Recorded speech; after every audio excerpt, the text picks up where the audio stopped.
Hello everyone, and welcome to my GNEILHOSPITL Muse YouTube channel. I hope everyone is having a wonderful day.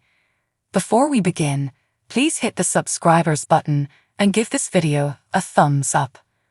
Violet discovers her father sitting with her grandfather's cane when she gets home from school.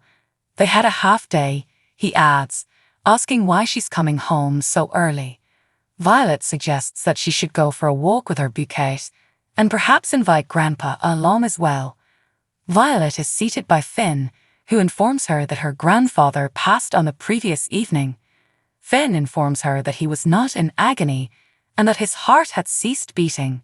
Finn advises her to consider how fortunate they were to have had time with him. Violet hurries into Grandpa's room and calls out to him, sobbing that she wants him to be here still. Violet asks Finn where he is after he follows her into the room. Finn explains that he was taken away by paramedics. She sobs because she was unable to say farewell. Finn informs her that Grandpa would have given her such a firm hug if he had known that last night would be his last time seeing her. Violet remembers her time with her grandfather while Finn gives her a hug. Though occasionally unjust, life is so lovely. According to Finn, when Finn brings Violet outside, he notices the whiskey bottle. He asks her how she's doing as they sit on the couch. She expresses her sadness and queries what is now happening to Grandpa. He informs her that everyone who knew Grandpa will be able to say farewell during his burial, which will take place in a few days. Is Grandpa in heaven with the angels, she wonders. According to Finn, he is. Liz is the one who answers the knock, saying that Chas called her. She gives Violet a hug. Violet thinks her dad wants a hug because he's also depressed. She gives him a hug as well, but not before noticing the bottle and tumbler of whiskey on the counter. She looks into his eyes, her expression hardening. Since Aidan has been pleading for a friendship bracelet, Liz asks Violet if she can make one. To achieve this, she dashes to her room. Liz says to Finn that she can't begin to understand how he feels, but since he's been drinking, she'll take Violet home with her so he can make sense of things and attend a meeting.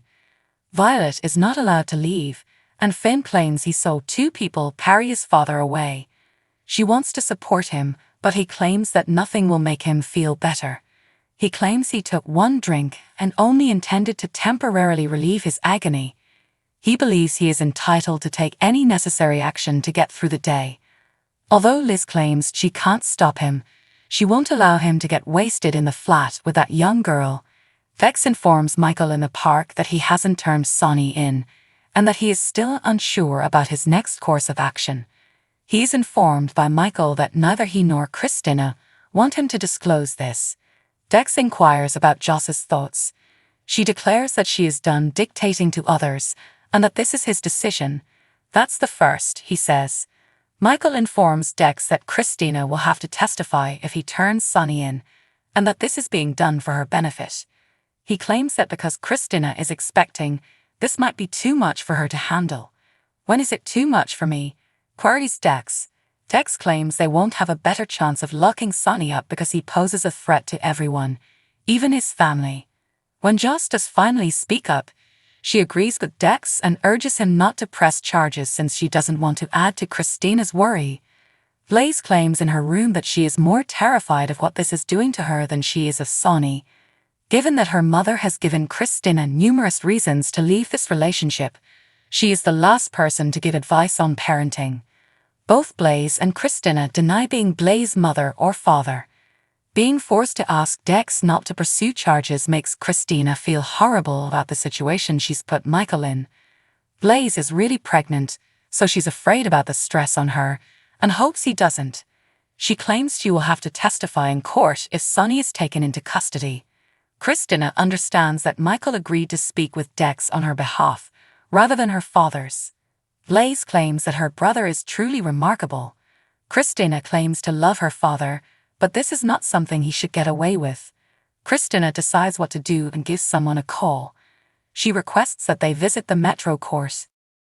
When Dex shows up, Christina expresses her gratitude to him for coming.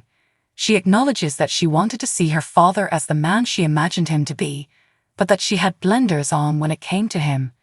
Dex claims that he did the same thing while working for Sonny, and that he was equally mistaken about him. Though it was incorrect, Christina is aware that Michael instructed him not to file charges because she had requested him to. She claims he should get justice and that she will testify against her father on his behalf if he brings charges. At Dante's, Sonny claims that Dex has deceived him and that Dante is blind to his attempts to undermine him by turning into a police officer. Dante claims that the only thing he can see clearly is himself. He has a pattern and a violent past. Sonny queries what he is charging him with. This is about Sonny, not just about him, according to Dante. He claims that he has done enough to ignore him after doing so numerous times. He claims that if his dad doesn't take action, the situation will only worsen because far too many people are suffering. Dante cautions his father not to approach or touch Dex, saying that if something were to happen to him, he would be the first to be suspected. He also needs to pray that Dex doesn't press charges. Sonny believes he has been abandoned by his own son. Dante screams that he's trying to help him and that he needs to deal with the repercussions of his actions. Sonny holds his head in his hands as he leaves. When Sonny gets home, Ava tells him she was concerned about him. She pleads him not to cut her off when he remains mute. Sonny claims that Christina witnessed something, misinterpreted it, and is now no longer with him. Sonny informs her that although the wedding was lovely, Dex showed there because he was a punk and didn't deserve to be there. Ava queries his actions.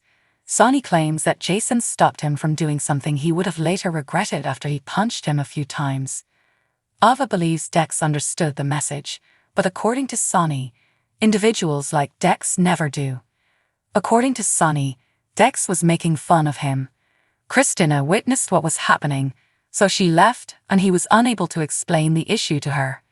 He claims that his small kid is terrified of him because Christina was the only person who had faith in him.